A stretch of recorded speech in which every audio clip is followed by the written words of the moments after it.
안녕하세요. 사연에 빠지다의 DJ 민영입니다.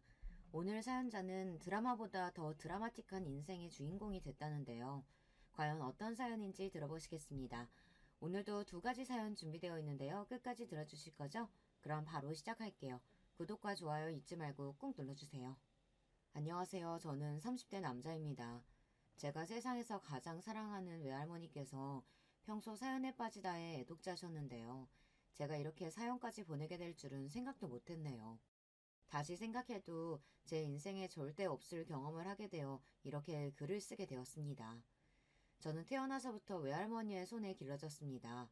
아버지라는 사람은 처음부터 없었고 엄마는 어릴 때 돌아가셨어요.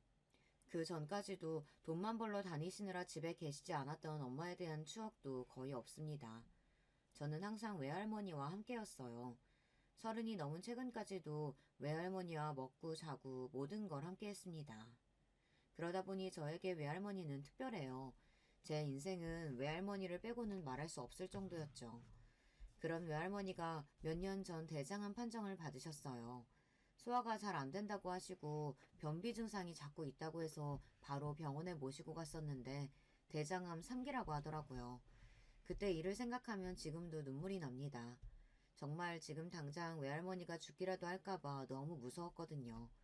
당시에 저는 대학을 졸업하고 취직한 회사에서 신입사원으로 일하고 있었어요.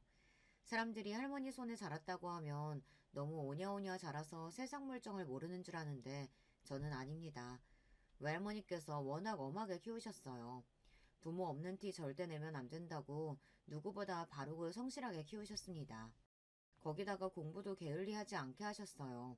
없는 살림에 학원까지 보내주시면서 무조건 서울에 있는 대학에 가야 한다고 귀에 못이 박히게 이야기했습니다. 네 엄마랑 삼촌은 내가 그렇게 뒷바라질 해줘도 공부도 못해서 대학도 못 갔는데 우리 손주는 하나를 가르쳐주면 열을 하니 무조건 4년제 갈 거야. 제 앞에서는 항상 엄하게 하셨어도 동네 사람들만 보면 외할머니는 그렇게 제 자랑을 하셨어요. 머리도 좋고 인물도 좋다고 크게 될 애라고요. 저는 그런 외할머니를 실망시키지 않기 위해 열심히 살았습니다. 외할머니 말대로 공부도 열심히 하고 친구들과도 잘 지냈어요. 저는 외할머니에게 속썩이는 자식이 되고 싶지 않았거든요. 아주 어릴 땐데도 제 기억 속에서 절대 사라지지 않는 기억이 있는데요. 엄마가 돌아가신 지 얼마 되지 않았을 때라 저도 매일 울기만 했을 때입니다. 외할머니는 매일 밤 엄마를 찾으며 우는 저를 품에 꼭 안고 잠드셨어요. 그러다 어느 날 제가 새벽에 잠에서 깼는데 옆에 외할머니가 없었어요. 저는 놀라서 바로 일어나 외할머니를 찾았습니다. 그런데 외할머니가 혼자 거실에 쪼그려 앉아 계셨어요. 불도 켜지 않은 상태로 말이죠. 그러고는 혼자 작은 소리로 넋두리를 하고 계셨습니다. 여보, 어쩜 내 자식들은 이렇게 내 속도 모르고 손만 썩이는지 모르겠어요. 아들이라고 하나 있는 건 일찍 집 나가서 어떻게 사는지도 모르고 딸년이라고는 자식 하나 덜렁 남겨놓고 저렇게 먼저 가버리는 불효까지 저지르니 이제 나는 어떻게 삽니까? 하늘을 향해 울부짖는 외할머니의 목소리가 얼마나 서글픈지 아직도 제 귓가에 들리는 것 같아요. 그때 결심했어요. 앞으로 무슨 일이 있어도 나는 외할머니 힘들게 하는 짓은 절대 하지 말자고요. 그 결심을 저는 모두 다 이뤄냈습니다. 외할머니의 바람대로 서울에 4년제 대학도 들어가고 탄탄한 직장에 취직도 했어요. 그런데 외할머니는 저를 아프게 했습니다. 평생 제 옆에 있어주겠다고 하더니만 암처럼 나쁜 병에 걸려버렸으니까요. 저는 외할머니께서 대장암 판정을 받은 이후 어떻게든 외할머니를 살기 위해 애썼습니다. 병원에서 하라는 대로 시키는 대로 다 했어요. 그런데 혼자서는 안 되는 일도 있더군요. 외할머니께서 혼자 저를 키우느라 많이 고생하셨어요. 식당 일, 남의 집 일 하면서 학원비에 학비를 다 내주셨습니다. 그랬으니 보험이 있을 리가 있나요? 병원에 갈 때마다 병원비랑 검사비가 몇십만 원씩 드는데 신입사원 월급으로는 감당하기 어려웠어요. 더군다나 항암을 받을 때마다 입원을 하셔야 하는데 유일한 보호자인 제가 출근을 해야 하니 할머니 곁에 있어드릴 수가 없었어요. 신입이다 보니 정시에 퇴근도 못하고 매일 야근이고 회사에 살다시피 하니 외할머니를 돌본다는 게 마음처럼 쉽지 않았습니다. 저는 다른 것보다 몸도 아픈데 병원에 혼자 계셔야 하는 외할머니가 걱정됐습니다. 아무래도 혼자 힘으로는 안 될 것 같아 몇 년 만에 외삼촌에게 연락을 했어요. 아무래도 사고치고 집을 나간 망난이라도 자식인데 부모가 아픈 건 알아야 할 것 같아서요. 그런데 외삼촌은 할머니가 대장암이라는 이야기를 듣자마자 재수없는 소리를 하기 시작했어요. 뭐? 암? 암은 무조건 유전인데. 그런 더러운 병에 걸리면 어쩌자는 거야. 돈도 없어 죽겠는데 암보험까지 들어놔야겠네. 순간 저는 제가 잘못 들은 줄 알고 제 두 귀를 의심했습니다. 어떻게 자식이라는 인간이 어머니가 아프다는데 저딴 개소리를 할 수 있을까요? 할머니 지금 대학병원에 입원해 계시는데 제가 퇴근 시간이 늦어서 매일 들여다볼 수가 없어요. 삼촌이 시간 되시면 오늘 내일만 좀 와주실 수 있어요? 마음 같아서는 쌍욕을 해주고 전화도 끊고 싶었지만 상황이 상황인지라 제 성격대로 할 수가 없었습니다. 당장 손 하나가 귀한 때이니까요. 뭐래? 네 할머니가 너라면 아주 죽고 못 살아서 하나뿐인 아들도 내팽개쳤는데 네가 다 알아서 해야지. 이제 와서 나한테 연락을 하면 어떡해?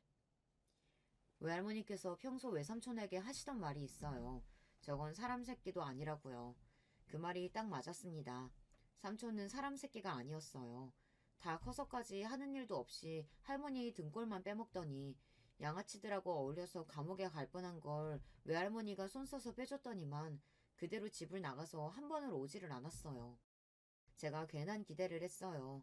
아무리 못난 인간이라도 자기 어머니가 아프다고 하면 조금이나마 정신을 차릴 줄 알았는데 역시나 사람을 고쳐 쓰는 게 아니더군요. 결국은 제가 회사를 그만뒀습니다. 처음 항암 치료를 받으실 때까지는 보호자가 없어도 불편한 일이 없었는데 외할머니께서 대장암 수술하실 때는 보호자가 없으니 불편한 일이 많더라고요.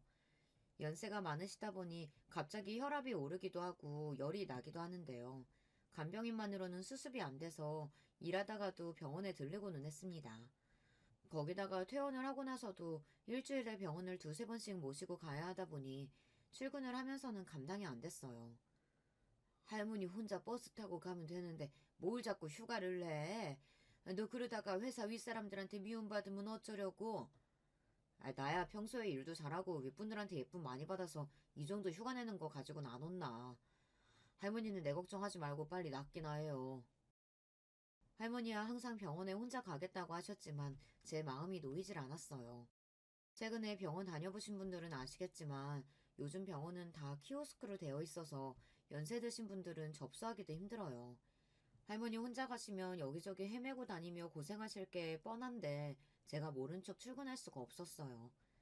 그러다가 결국은 회사를 그만둔 거예요.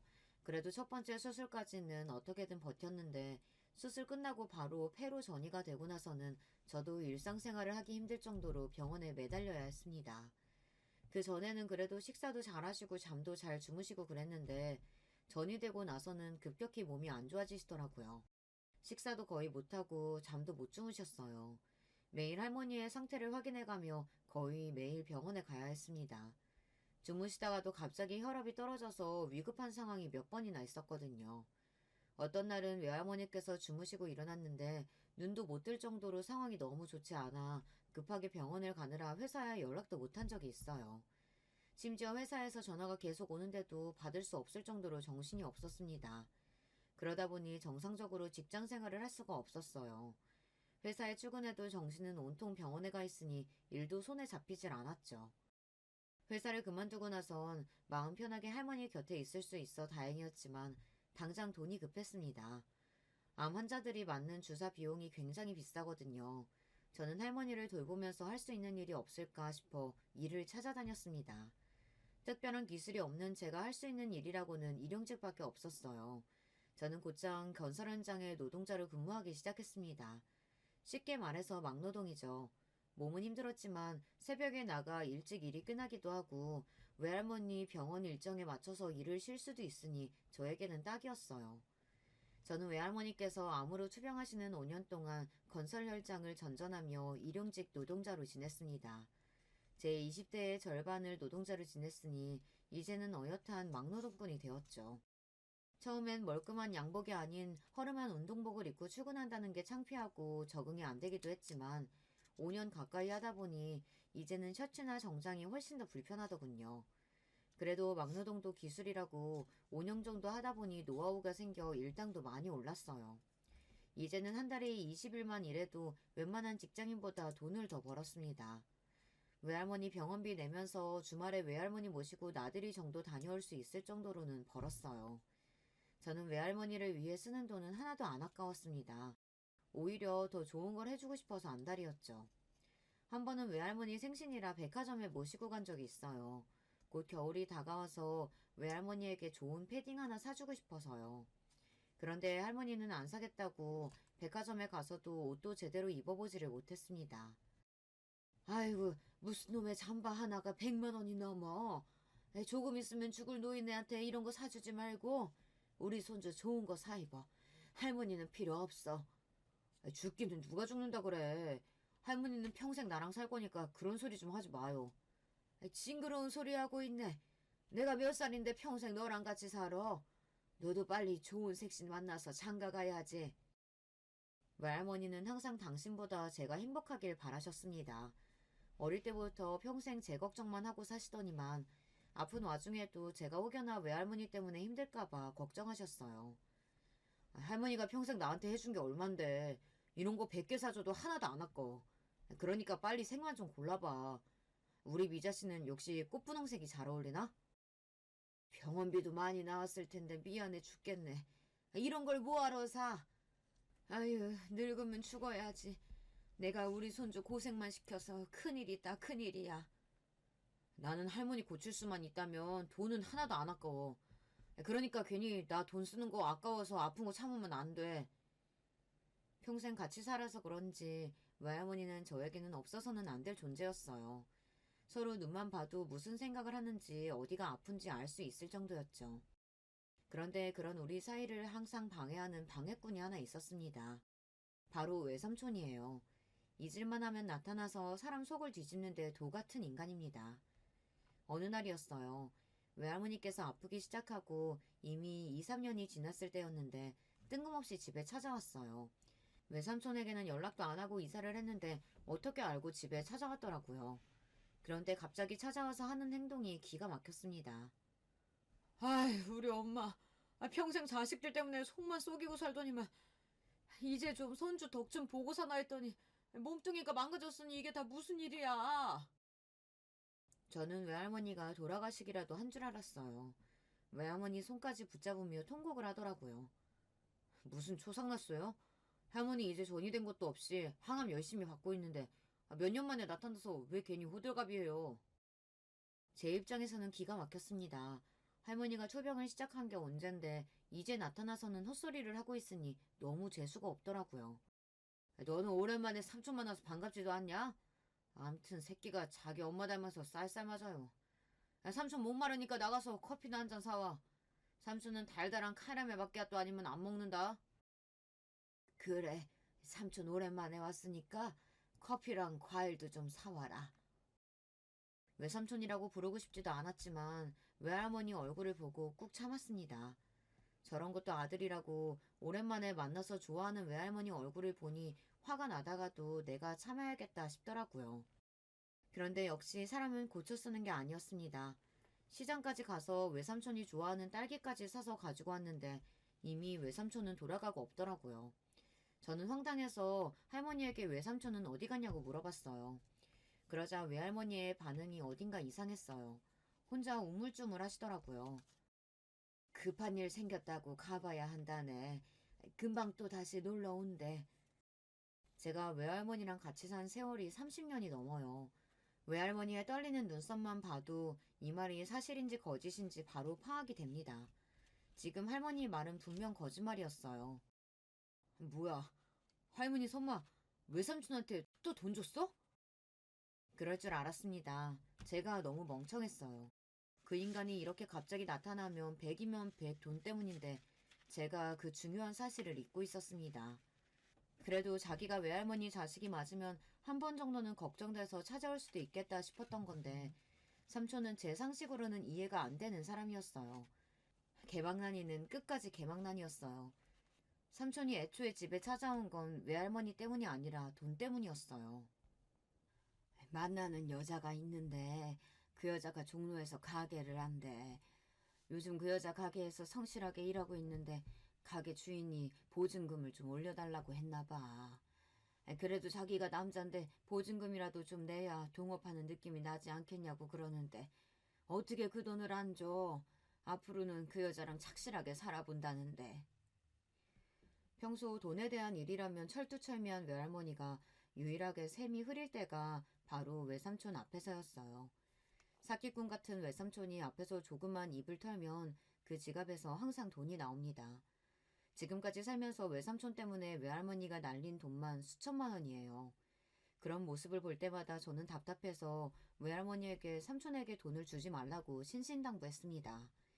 그렇게 말을 했는데도 외할머니는 제 말을 안 들어요.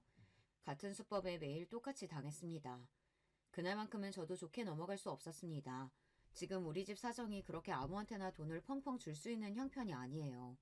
더군다나 본인은 패딩 하나 못 사고 벌벌 떨면서 쓰레기 같은 자식놈도 자식이라고 몇 년 만에 불쑥 나타나는데도 보기만 해도 좋다고 돈까지 주는 모습이 이해가 안 됐습니다.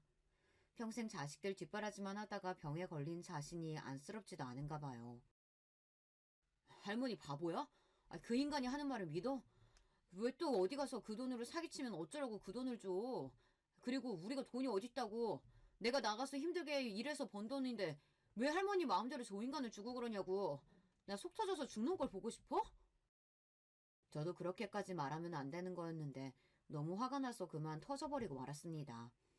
평소 같으면 제 말에 할머니도 소리를 지르고 반박을 하셔야 하는데 그날만큼은 할머니가 조용하시더군요.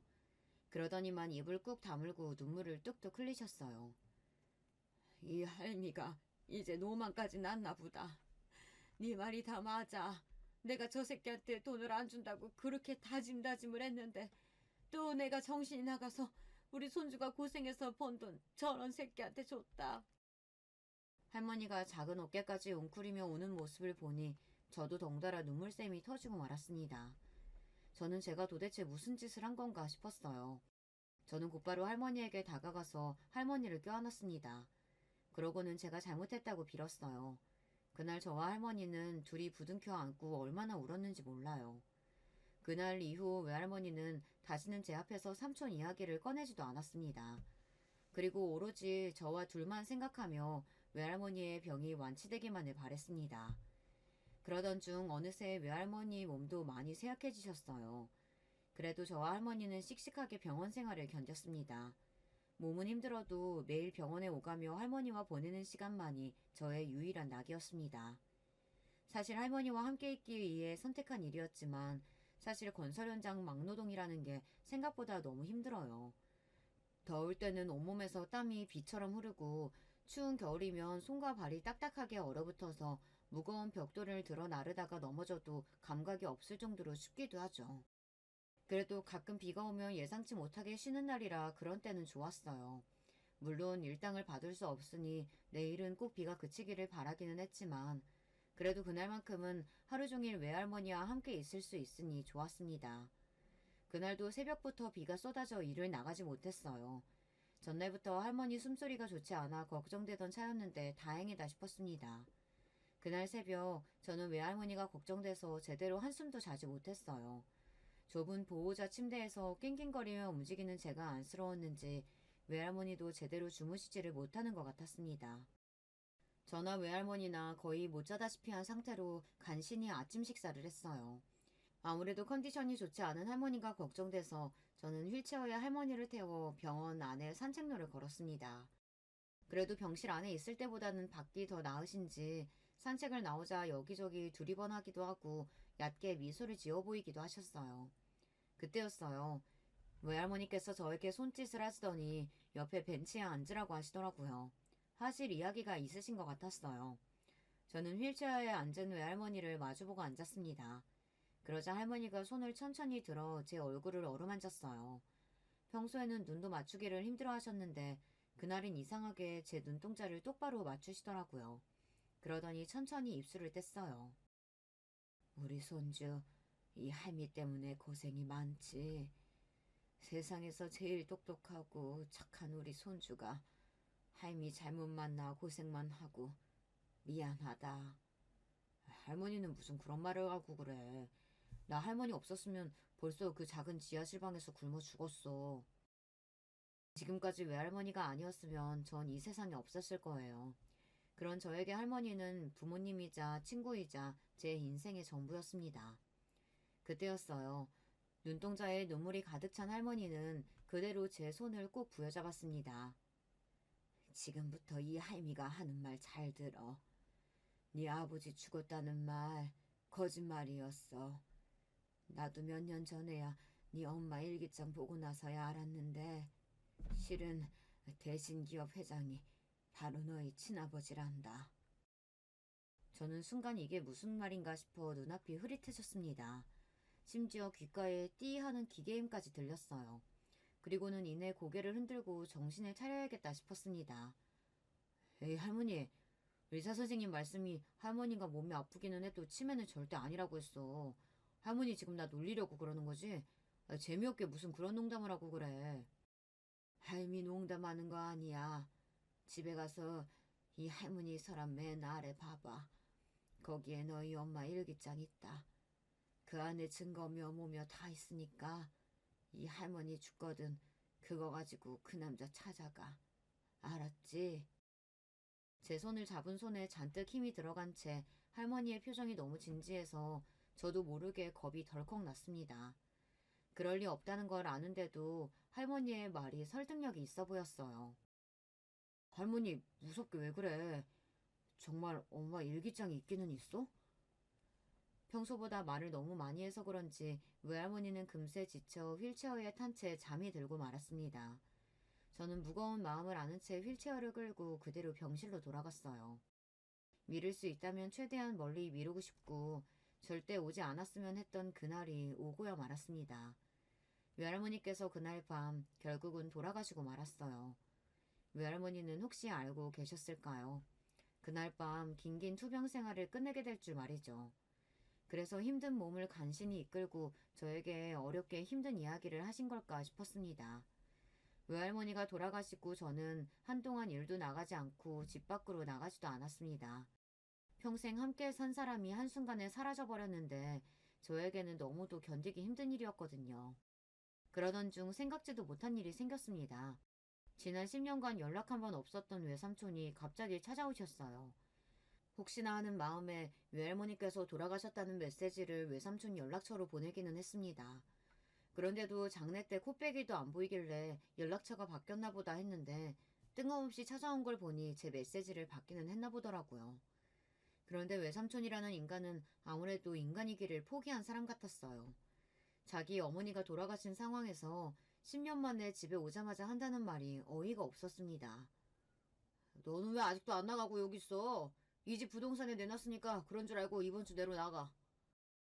순간 저는 너무 기가 막히고 어이가 없어서 웃음이 다 나왔습니다.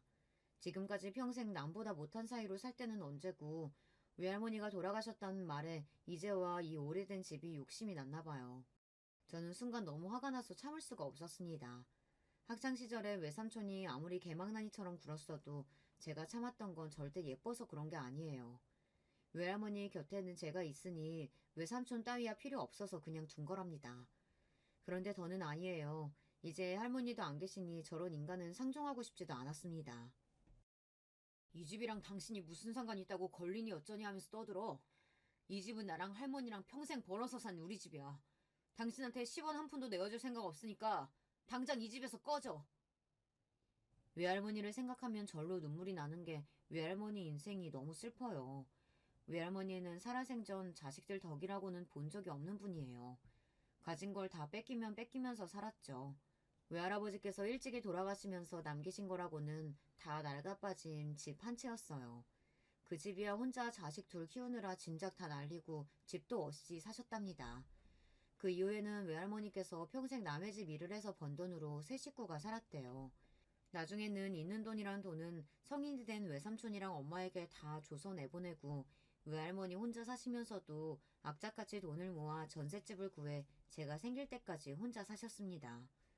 엄마 돌아가시고 저와 외할머니 둘만 남겨지고 나서는 저도 아르바이트를 하며 외할머니에게 보탬이 되기 위해 노력했어요. 대학 졸업하고 취직해서 몇 년 동안 모은 돈은 일절 안 쓰고 모두 모아 다 할머니에게 몽땅 다 가져다 드렸습니다. 외할머니에게 갖다 드리는 돈이 아까웠던 적은 평생에 단 한 번도 없었어요.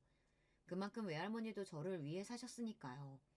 지금의 이 집이 그렇게 둘이 열심히 일해서 모아서 산 우리 집이었습니다. 방 2개에 화장실 하나짜리 작은 집이었지만 저와 할머니에게는 그 어떤 집보다 대단하고 아늑한 공간이었어요. 그런데 외삼촌이라는 인간이 우리에게 그런 집을 빼앗아 가려고 하니 끓어오르는 분노를 참을 수가 없었습니다. 외할머니가 대장암으로 투병한 게 벌써 5년이 넘었습니다.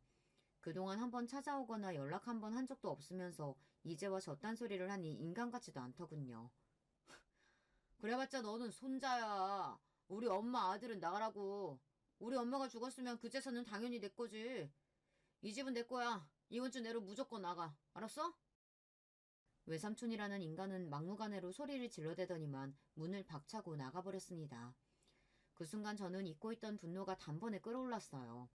외할머니를 간호하는 동안 외할머니의 건강만을 생각하느라 나쁜 생각은 하나도 하지 않았었는데 외삼촌을 만난 순간 잊고 있었던 지난날의 악몽과 절망감이 한꺼번에 몰려왔습니다. 그제서야 저는 정신이 번쩍 들었어요. 저는 바로 부동산에 전화부터 했습니다. 외삼촌이 멋대로 부동산에 집을 내놨다는 게 생각이 나서요. 부동산에 전화해서 저는 집을 내놓을 생각이 없다고 말했습니다. 그런데 부동산 아저씨가 하는 말이 기가 막혔어요. 조금 전에 그 집 할머니 아들이 왔다 갔는데 어머니 돌아가셨다고 집 무조건 내놓다고 하던데. 자기가 집주인이라고요. 제가 할머니 모시고 살던 손자예요. 이 집은 제가 증여받기로 했으니까 팔 생각 없어요. 그러니까 다음번에 삼촌이 가서 집 내놓겠다고 이상한 소리 해도 절대 들은 척 하지도 마세요. 제가 제 입으로 이런 소리까지 해야 한다는 게 화가 났지만 이제는 제가 더 강해져야 했습니다. 저의 영원한 보호자였던 외할머니가 이제 제 곁에 없으니까요. 제가 스스로 저를 지켜야 했습니다. 저는 더 이상 바보처럼 집구석에 처박혀 있으면 안 되겠다 싶었습니다. 저는 그 길로 바로 집 정리부터 했어요. 할머니 짐을 다 꺼내서 버렸습니다. 하나하나 저와 할머니의 추억이 깃들지 않은 물건이 없어서 저는 짐 정리를 하는 내내 눈물을 펑펑 쏟으며 정리를 했어요. 그러던 중 생각지도 못했던 일이 있었습니다. 할머니가 말했던 대로 서랍장 맨 아래 처음 보는 수첩이 하나 있었어요. 한눈에 봐도 오래되어 보이는 수첩이었습니다. 그 수첩을 본 순간 저는 심장이 빠르게 뛰기 시작했어요. 이게 바로 외할머니께서 말씀하신 엄마의 일기장이라는 걸 보자마자 알 수 있었거든요. 저는 그 자리에 앉아 단숨에 엄마의 일기장을 모두 다 읽었습니다. 엄마의 일기장 안에는 충격적인 내용이 담겨 있었어요. 그 안에는 엄마가 아버지라는 사람을 만나 어떻게 연애를 했는지, 어떻게 저를 가지게 됐는지 적혀 있었어요. 그리고 가장 쇼킹했던 건 제 아버지의 정체였습니다. 할머니가 말한 대로 현재 대신기업 회장이 맞았어요. 저를 낳기 전 엄마와 아버지가 처음 만났을 때 아버지라는 사람은 흔히 말하는 재벌 2세였더라고요. 부모만 믿고 하는 거 없이 놀다 부산 해운대에서 두 분이 처음 만나게 됐답니다. 친구들과 해수욕장에서 놀고 있는 엄마를 보고 첫눈에 반한 아버지가 말을 건 덕분에 인연이 됐대요. 그날 아버지는 엄마에게 비싼 외제차도 태워주고 부산에서 제일 고급 식당에도 데려갔답니다. 그때까지도 엄마는 아버지가 재벌일 거라고는 상상도 못했대요. 엄마의 표현을 말하자면 아버지가 그냥 허세 부리기 좋아하는 동네 양아치인 줄 알았답니다. 그렇게 부산에서 헤어진 뒤에도 엄마를 잊지 못한 아버지는 엄마가 일하는 직장까지 찾아와서 구애를 했대요. 10번 찍어 안 넘어가는 나무 없다고. 결국은 아버지에게 넘어간 엄마는 아버지와 몇 개월 연애를 했는데요. 아버지께서 이미 집안에서 정한 여자와 약혼했다는 사실을 뒤늦게 알게 돼 심하게 다투고 헤어졌답니다. 그 이후에도 아버지는 계속해서 어머니를 찾아왔지만 어머니는 받아주지 않았대요. 내가 약혼을 하든 결혼을 하든 그건 내 마음이랑 다 별개야. 내가 제일 사랑하는 사람은 오직 당신뿐이라고. 그딴 입에 발린 소리 이제 나한텐 안 먹혀요. 결국은 결혼은 부잣집 여자랑 하고 연애는 나랑 하겠다는 개소리잖아요. 80년대 드라마에나 나올 법한 막장 이별을 한 어머니는 그때의 충격으로 직장까지 그만두고 그대로 외할머니 집으로 내려왔답니다. 그런데 하필이면 그 타이밍에 말도 안 되는 일이 벌어진 거예요. 엄마가 임신한 사실을 뒤늦게 알게 된 겁니다. 엄마는 아버지도 없는 아이를 낳는다는 게 무서워서 다른 생각도 했었지만 외할머니의 만류에 결국은 저를 낳기로 하셨더라고요. 아이고, 어째 닮을 게 없어서 젊어서 과부된 엄마 팔자를 닮았냐. 그래도 하나보단 둘이 낫지. 아버지는 없어도 엄마랑 할머니 있으니 우리 손주는 씩씩하게 클 거야. 외할머니의 씩씩함은 그때도 똑같았더라고요. 그 시대에 딸 가진 엄마라면 딸이 남편도 없이 혼자 애 키우겠다고 하면 미쳤다고 반대할 게 뻔한 일인데 우리 외할머니는 본인이 다 알아서 키워줄 테니 겁먹을 거 하나 없다고 하셨대요. 그 다음 장부터는 일기는 없고 제 어릴 적 사진이 붙어 있었어요. 익숙한 제 사진이 붙어 있는 일기장을 계속 넘기다 보니 무언가 바닥으로 떨어졌습니다. 그건 바로 엄마가 어떤 남자와 함께 찍은 사진이었어요. 그리고 사진 뒷장엔 엄마의 메모가 적혀 있었습니다. 우리 진호 아빠. 엄마는 항상 제 앞에서 아버지가 일찍 죽어 사진이 한 장도 없다고 우겼어요. 그래놓고 이런 걸 숨겨두고 있었더라고요. 그래도 제가 평생 아버지가 누군지도 모르고 살게 하고 싶지는 않으셨나 봐요. 정확하게 제 아버지가 누구인지 사진에 적어두셨으니까요. 저는 사진에서 눈을 뗄 수가 없었습니다. 너무 신기해서요. 사실 저는 엄마나 외할머니를 닮지 않았어요. 저는 키도 크고 피부도 까무잡잡한데 엄마나 외할머니는 체격도 작고 피부도 하얀 편이었거든요.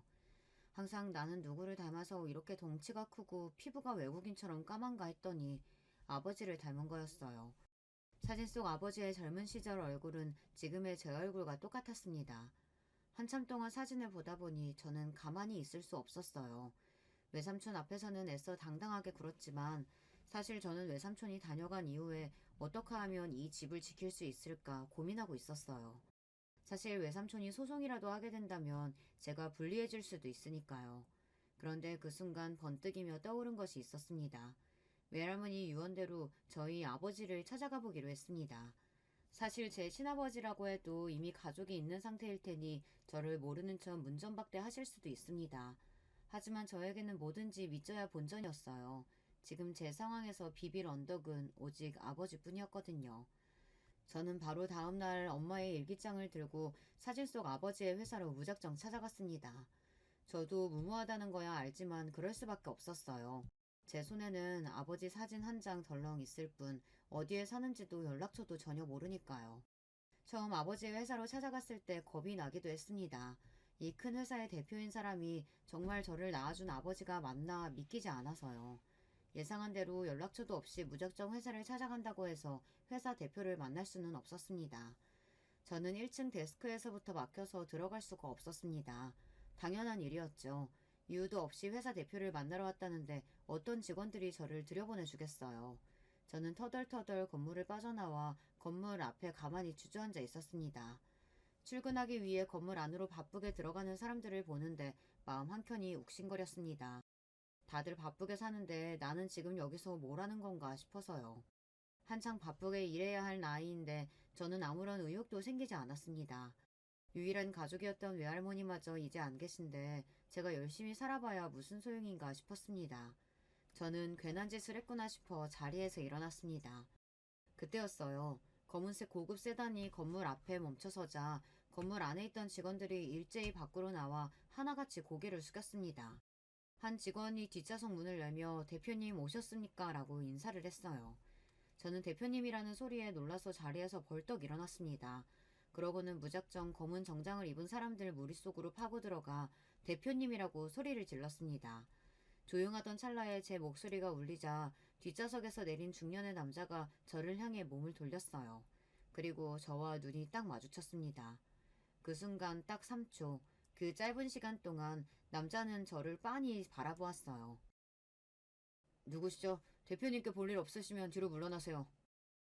어느새 제 앞을 가로막고 선 직원들이 저더러 뒤로 물러나라고 했습니다. 앞에 있던 비서는 제 팔까지 잡았어요. 저는 뒤로 끌려가면서도 목청껏 소리를 질렀습니다.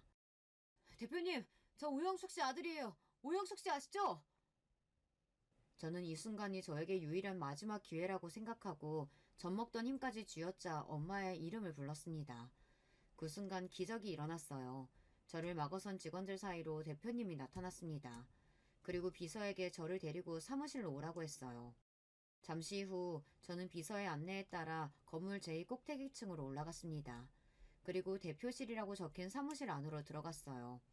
비서는 조금 전과는 전혀 달라진 태도로 저에게 꾸벅 인사를 하고는 사무실 밖으로 나갔습니다. 대표실 안에는 저와 대표, 아버지만이 남아 있었어요. 그쪽이 영숙의 아들이라고? 내가 알기로는 영숙이가 결혼도 안 하고 혼자 산 거로 알고 있는데 아들이 있었나 봐요? 아버지는 엄마와 헤어진 지 30년이 훌쩍 넘었는데도 엄마를 영숙이라고 부르셨습니다. 더군다나 엄마가 결혼하지 않고 혼자 살았다는 사실도 알고 계셨어요. 알고 보니 엄마와 헤어지고 나서도 엄마가 어떻게 지내는지 여기저기 수소문을 하셨나 보더라고요. 영숙이가 사고로 죽었다는 것도 뒤늦게 알게 돼서 내가 장례식장에도 못 가봤었는데 이렇게 영숙이 아들 얼굴이라도 볼 수 있어서 다행이네. 제가 어릴 때 엄마가 일하던 회사에 불이 나서 그때 사고로 엄마가 돌아가셨어요. 아버지는 그 일까지도 알고 계셨습니다. 근데 자네가 여기는 무슨 일로? 그 순간 저를 빤히 바라보던 아버지의 눈빛은 알켜로웠습니다. 아무래도 제가 여기까지 뭐하러 왔는지가 제일 궁금하신 것 같았죠. 그 순간 역시 회사 대표라는 자리는 아무나 있는 게 아니구나를 느꼈습니다. 저는 깊은 숨을 한번 몰아쉬고는 어머니의 일기장을 꺼냈습니다. 그리고 어머니 일기장 사이에 있던 사진도 바로 위에 올려뒀어요. 어머니 돌아가시고 나서 저는 외할머니 손에 길러졌어요. 최근에 외할머니께서 돌아가셨는데 외할머니께서 이상한 소리를 하시더라고요. 제가 대표님 아들이라고요. 저는 애써 가보여 보이지도 그렇다고 버릇없어 보이지도 않게 말하기 위해 차분하게 말을 했습니다. 30년 만에 다 큰 성인이 당신의 아들이라며 찾아왔으니 아무리 대단한 회사의 대표라고 해도 당황스러울 테니 말이죠. 그런데 아버지의 반응은 생각보다 조용했습니다. 그러고는 곧바로 제가 책상에 올려둔 일기장과 사진부터 확인했어요. 한참을 일기장을 읽어내려고 하던 아버지의 눈동자에 눈물이 왈칵 차오르는 모습이 보였습니다. 그 순간 알겠더군요. 아버지가 지금까지 어떤 인생을 살았든 아버지의 마음속에 오영숙, 엄마에 대한 그리움이 남아있다는 걸 말이죠. 그리고 잠시 뒤 아버지는 비서를 다시 사무실 안으로 불렀습니다. 그리고는 비서에게 무언가 속삭이며 지시를 내렸어요. 자네가 날 찾아올 만한 이유는 확실하네. 우선 절차라는 게 있으니 바로 김 비서 따라 병원부터 다녀오지. 그러고 나서 다시 이야기하자고. 물론 지난 30년 동안 만나지 못했던 부자지간이라고 해도 서로 부둥켜 안고 엉엉 우는 장면을 기대한 건 아니었지만 이런 상황까지는 예상하지 못했습니다. 아버지라는 분은 제가 생각한 것보다 훨씬 더 이성적이었어요. 저는 곧바로 비서의 안내를 따라 한 병원으로 갔습니다. 그러고는 병원에서 시키는 대로 유전자 검사를 받았어요. 그리고 며칠 뒤 집으로 김 비서와 웬 남자들이 우르르 찾아왔습니다. 막 일을 마치고 들어온 상태라 땀범벅이라 씻으려고 했는데 남자들이 제멋대로 들어와 제 짐을 싸기 시작하더라고요. 댁에서 대표님께서 기다리고 계십니다. 지금 바로 댁으로 모실 테니 중요한 짐들만 정리해서 나오세요. 나머지는 저희가 하겠습니다. 아버지의 비서는 딱딱한 얼굴로 지금 바로 댁으로 모시겠다고 했습니다. 저는 어리둥절한 표정으로 비서를 따라 차에 탔어요. 잠시 뒤 믿을 수 없는 일이 벌어졌습니다. 제가 탄 차는 대궐 같은 대문 안으로 들어갔어요. 저는 태어나서 그런 집은 처음 봤습니다. 푸른 잔디가 깔린 정원 사이로 차를 타고도 한참을 들어가야 집이 보이더라고요. 심지어 집이라고 부르기도 민망할 정도로 대저택이 따로 없었어요. 순간 제 행색이 너무 남루하게 보일 정도로 부끄러웠습니다. 저는 곧장 집 안으로 따라 들어갔어요. 집 안은 집 밖의 모습보다 훨씬 더 놀라웠습니다. 마치 영화 속에서나 보던 세트장 같았어요. 휘둥그레진 눈으로 여기저기 구경하느라 정신없는 제 앞에 아버지가 나타나셨습니다. 아버지는 제 모습을 보는 순간 눈동자가 세차게 흔들리시더니 목소리를 가다듬으며 자리에 앉으라고 하셨어요. 그러고는 저에게 이것저것 물으셨습니다. 지난번 회사에서 만났을 때와는 사뭇 다른 모습이었어요. 아무래도 친자식이라는 걸 알게 됐으니 심정이 남다르신 거겠죠. 저는 아직 너무 얼떨떨해서 아버지께서 묻는 말에만 대답을 했습니다. 마치 면접을 보듯이 말이죠. 아버지는 제가 외할머니 간호하느라 지난 5년 동안 건설 현장 노동지구를 일했다는 이야기에 가장 놀라셨습니다. 그 말 한마디에 지난 30년 동안 네가 어떻게 살았는지 한 번에 설명이 된다. 부모도 없이 얼마나 고생이 많았을까 싶었는데 그래도 외할머니께서 잘 보살펴 주셨나 봐. 네, 맞아요. 엄마는 워낙 어릴 때 돌아가시기도 했고 매일 돈 벌러 나가느라 같이 시간을 보낼 수 없었어요. 그럴 때마다 외할머니께서 항상 옆에 있어줬어요. 남의 집 살림 해줘가면서 저를 등에 업고 가셨거든요. 제 이야기를 내내 조용히 들으시던 아버지는 눈물을 얼른 훔치시더니 제 어깨를 양손으로 탁 소리가 나게 잡았습니다. 그러더니 하시는 말씀이 의외였어요. 너희 엄마를 보고 싶어서 내가 얼마나 찾아다녔는지 몰라. 만약 네 엄마한테 네가 있다는 사실을 알았다면 내가 널 절대 힘들게 두지 않았을 거다. 이제라도 내가 네 존재를 알았으니 지금부터는 네 삶이 달라질 거야. 안 그래도 나한테 자식이 하나도 없어서 평생 외롭게 살았는데 이런 순간에 나한테 네가 찾아와줘서 얼마나 고마운 줄 모른다. 몰랐었는데 아버지께는 자식이 하나도 없었다네요. 엄마와 헤어지고 결혼한 분과 20년 정도 함께 사셨지만 아이가 생기지 않아 낳지 않았답니다. 그러다가 10년 전 결국은 이혼하시고 현재 혼자셨어요. 아버지는 평생 엄마를 그리워하며 이 큰 집에서 혼자 살고 계셨던 겁니다. 아버지도 지금까지 제가 살아온 이야기를 듣고 저를 너무도 안쓰러워하셨지만 아버지가 살아온 인생도 제가 보기엔 많이 외로워 보였어요. 앞으로는 그 힘든 막노동 안 해도 돼. 지금 당장 회사에 들어와서 일부터 배워라. 알아보니까 너 멀쩡하게 좋은 대학 나오고 직장 생활도 했었다며. 그 실력을 왜 썩히고 있어? 그리고 다 쓰러져가는 그 집에서도 당장 나와. 난 내 아들이 그런 꼴로 사는 건 죽어도 못 본다. 아버지는 지금까지 제게 못해준 걸 모든 걸 해주겠다고 하셨어요. 하지만 제가 바라는 인생은 그런 게 아니었습니다.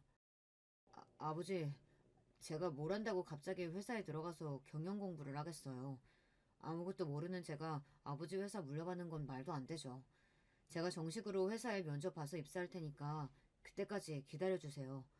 그리고 지금 사는 집은 저와 할머니의 추억이 너무 많아서 그 누구에게도 팔고 싶지 않아요.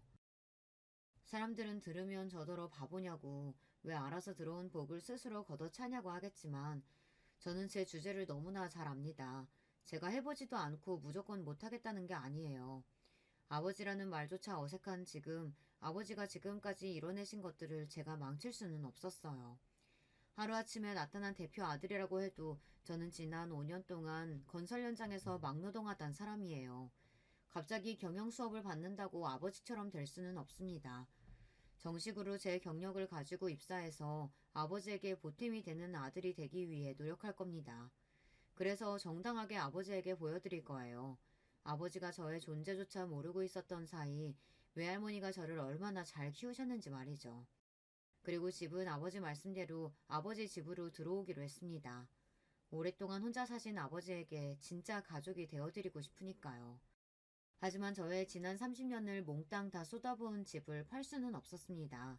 외삼촌에게도 무슨 일이 있어도 뺏기지 않을 거예요. 아버지는 다행히도 저의 생각을 모두 다 지지해 주셨습니다. 회사도 정정당당하게 면접 봐서 들어오라고 하셨고 집도 원하는 대로 하라고 하셨어요. 단 한 가지 아버지께서 도와주신 일이 있었습니다. 바로 외삼촌과의 집에 대한 소유권 문제였어요. 제 상황을 전혀 모르는 외삼촌은 정말로 저에게 집을 가지고 소송을 했어요. 본인이 외할머니의 유일한 아들이니 집은 자기 거라고요. 그런데 그 소송에서도 제가 당당하게 이겼습니다.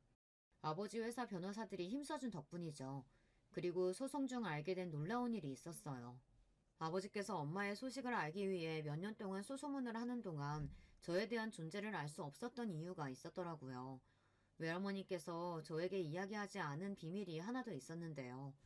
알고 보니 저는 외할머니의 양자로 입양되어 있었습니다. 아무래도 시집도 안 간 처녀가 애를 낳고 키운다는 게 보통 일은 아니죠. 외할머니는 혹여나 나중에라도 엄마가 시집을 가게 될 때 제가 걸림돌이 될까봐 저를 아예 할머니 아들로 신고하셨더라고요. 혹여나 제가 서운하기라도 할까봐 돌아가실 때까지 이야기를 안 하신 것 같아요. 처음 그 이야기를 아버지에게 들었을 때 사실 조금 서운한 느낌이 들기는 했어요. 하지만 그래도 그 점이 오히려 소송에서 좋게 작용했어요. 외할머니에게는 아들이 하나가 아니라 저까지 둘인 상태였으니 저에게도 외할머니 명의의 집에 대한 권리는 있는 거니까요. 덕분에 소송은 수월하게 돌아갔습니다. 지난 시간 동안 제가 외할머니를 모시고 살며 간호하고 제가 벌어온 모든 비용이 외할머니에게 사용됐다는 증거가 너무도 명확하니까요. 그러다 보니 법원에서는 당연히 그 집은 제 것이라고 손을 들어줬습니다. 너무도 당연한 일에 힘쓰느라 스트레스가 있기는 했지만 그래도 생각보다 일찍이 판결이 나서 다행이다 싶었어요. 물론 외삼촌은 쉽게 인정하지 않았지만요. 이래서 있는 놈들이 더하는 거다. 너 부자 아버지 찾았다면서 외삼촌한테 이렇게 치사하게 굴어야겠냐? 제 상황을 알게 된 외삼촌은 이제 부자 아빠 만나 인생 핀자식이 그깟 집 얼마나 한다고 그것까지 욕심낸다고 화를 냈습니다. 적반하장도 유분수였죠. 그 집은 누가 뭐라고 해도 나랑 할머니 집이에요. 절대 누구한테도 안 뺏겨요. 만약 외삼촌이 지금까지 본인이 잘못했다고 제 앞에서 조금이라도 도와달라고 사정했으면 그렇게까지 안 했을 수도 있어요. 하지만 평생을 외할머니 속을 썩인 것도 모자라서 외할머니가 돌아가시고 나서까지 정신을 못 차리고 사니 본때를 보여주고 싶었습니다. 이제는 나를 무시하지 말라고요. 저는 현재 어느 때보다 정신없이 살고 있어요. 낮에는 아버지 회사에서 2년차 직장인으로 집에서는 아버지의 귀한 외동아들로 이중 생활을 하느라 바쁘거든요. 아버지는 저와 함께 운동도 다니고 낚시도 다니고 싶어 하시지만 요즘 제가 일에 푹 빠져 사느라 아버지와 시간을 못 보내서 잔뜩 삐져 계세요. 말단 사원이 대표보다 바쁘다는 게 말이 되냐? 이번 주 주말은 절대 출근하지 말고 나랑 놀아주는 거야. 너 자꾸 그렇게 휴일에 나가서 일하면 이 아빠가 노동청에 신고당해, 임마. 아이, 자꾸 아들 괴롭히지 마시고 한 살이라도 젊을 때 빨리 여자친구라도 만들어서 놀러 다니세요. 처음 이 저택에 들어와 아빠와 살게 됐을 때 우리가 진짜 가족이 될 수 있을까 걱정이 됐습니다. 저도 아버지도 지난 30년 동안 생판 모르는 나무로 살았으니까요. 그런데 역시나 핏줄은 다른가 봐요. 저와 아버지는 식성부터 해서 취미나 취향까지 너무 비슷했어요. 그러다 보니 같이 산 지 한 달 만에 진짜 가족이 됐습니다. 지금은 아버지가 저에게 너무 붙어 다니셔서 귀찮을 지경이에요. 여자친구는 네가 만들어야지 임마. 아버지한테 손주 언제 안겨줄 거야? 아버지가 날 놔줘야 여자도 만나고 연애도 하죠. 저는 어느 때보다 행복한 시간을 살고 있습니다. 제가 아버지와 행복한 시간을 보낼 때마다 저는 하늘을 올려다봐요. 그곳에서 엄마와 할머니도 흐뭇한 표정으로 저와 아버지를 지켜보고 계실 것 같아서요. 지금까지 저의 긴긴 인생 이야기 들어주셔서 감사합니다. 여러분께서도 저와 같은 행복한 기적이 일어나시길 깊게 바라겠습니다. 여러분, 두 번째 사연 시작하기 전에 좋아요, 구독 꼭 눌러주실 거죠? 그럼 두 번째 사연 바로 시작합니다. 안녕하세요. 저는 20대 후반 여성입니다. 이번에 제가 정말 놀라운 일을 겪게 되어 이렇게 사연을 보내봅니다.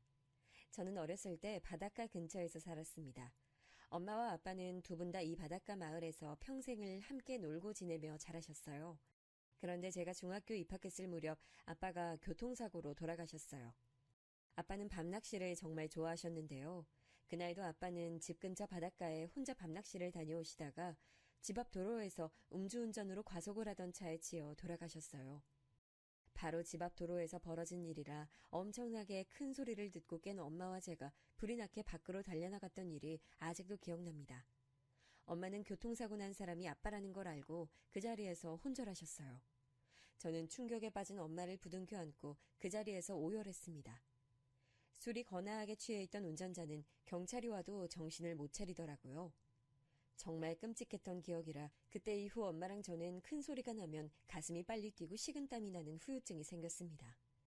아버지가 돌아가신 이후 전업주부였던 엄마는 하루아침에 생활전선에 뛰어드셨습니다. 중학생이던 저도 엄마를 돕기 위해 밤새도록 같이 부업으로 인형 눈을 붙이기도 했죠.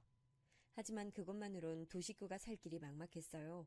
하루는 평소처럼 인형 눈을 붙이고 있는데 엄마가 제게 이렇게 물어보시더라고요. 은수야, 엄마가 만약 음식 가게 열면 어떨 것 같아? 분식집 같은 거? 난 좋아. 내 친구 부모님도 분식집 하시거든. 분식집은 아니고 해장국 같은 거 파는 식당은? 해장국이면 엄마가 아빠한테 자주 만들어주던 거? 좋지. 엄마 해장국 진짜 잘하잖아. 사람들이 다 좋아할걸? 엄마 요리 완전 이거잖아, 이거. 저는 엄마의 질문에 양손 엄지를 치켜들었습니다. 엄마는 음식 솜씨가 정말 좋으셨거든요. 얼마나 좋았냐면 동네 아주머니들이 엄마만 보면 엄마만의 요리 비법 좀 알려달라고 조르고 집에 중요한 행사가 있을 때면 엄마에게 돈을 주고 요리 좀 해달라 부탁할 정도였습니다. 그 중에서도 엄마가 제일 잘하시는 요리는 해장국이었는데요. 엄마는 아빠가 밤낚시를 다녀오시거나 술 한잔 하신 다음 날에는 반드시 커다란 냄비 한가득 해장국을 끓여 놓으셨어요. 생전 입맛이 까다로워서 별명이 미식가였던 아빠도 엄마의 해장국을 드실 때만큼은 언제나 칭찬 일색이셨어요. 야, 시원하다 여보. 당신이 끓인 해장국은 당장 나가서 팔아도 손색 없을 정도야. 최고야 정말로. 저는 엄마가 인형 눈알 붙이기 같은 부업보다는 잘하시고 좋아하시는 일을 했으면 했거든요. 제가 좋다고 하자 엄마는 확실하게 마음을 정하셨는지 바로 식당 개업 준비를 했습니다. 우선 엄마와 저는 원래 살고 있던 집을 팔기로 했어요. 사실 아빠가 돌아가신 도로를 매일 바라보며 사는 건 너무 괴로운 일이었거든요. 그리고 집이 팔린 날 엄마의 지인이 살고 계신 지방으로 이사를 했습니다. 거기서 엄마는 지인의 소개로 근처 시장거리에 작은 가게를 싼 값에 얻었어요. 그렇게 엄마는 모아둔 돈과 아빠가 돌아가시고 나온 조금의 보험금을 합쳐 국밥집을 개업했습니다. 국밥집 준비에 거의 모든 돈을 쏟아붓고 나니 반지하집 한 칸 구할 돈밖에 안 남았더라고요.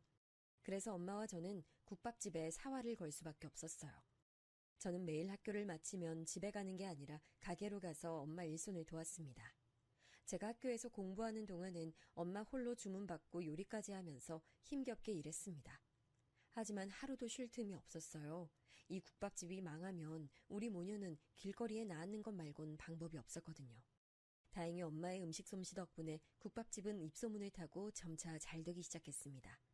좁은 가게터에 사람들이 차례를 기다리며 줄 서는 일까지 있었어요. 동네 사람들은 물론 다른 지역에서 온 사람들까지 엄마가 하시던 국밥집에 드나들었죠. 정말 많은 손님이 엄마의 국밥을 맛보시고 단골이 됐어요. 하지만 좋은 손님만 있던 건 아니었어요. 가게에 자주 방문해 주시는 손님 중엔 질 나쁜 사람도 많았죠. 엄마가 처음에 시장 근처에 국밥집 열었을 때 주변 상인들부터 근처 동네 사람들까지 엄마에게 여러모로 관심이 많았습니다. 엄마는 나이에 비해 동안이셨는데요. 그래서인지 주변 사람들이 보기엔 미혼 여자가 혼자 음식점 하는 것처럼 보였나 봐요. 그런데 국밥집 일을 돕던 제가 옆에서 엄마라고 부르니 대충 그 모습을 보고 유부녀라 생각이 바뀌었나 봐요. 그때부터 주변에서 질문 세례가 쏟아지기 시작했어요. 아유, 결혼했구나. 난 너무 젊어 보여서 처녀인 줄 알았지 뭐야. 그럼 남편은 뭐하고 살아? 같이 식당 일 하는 건 아닌 것 같은데, 응?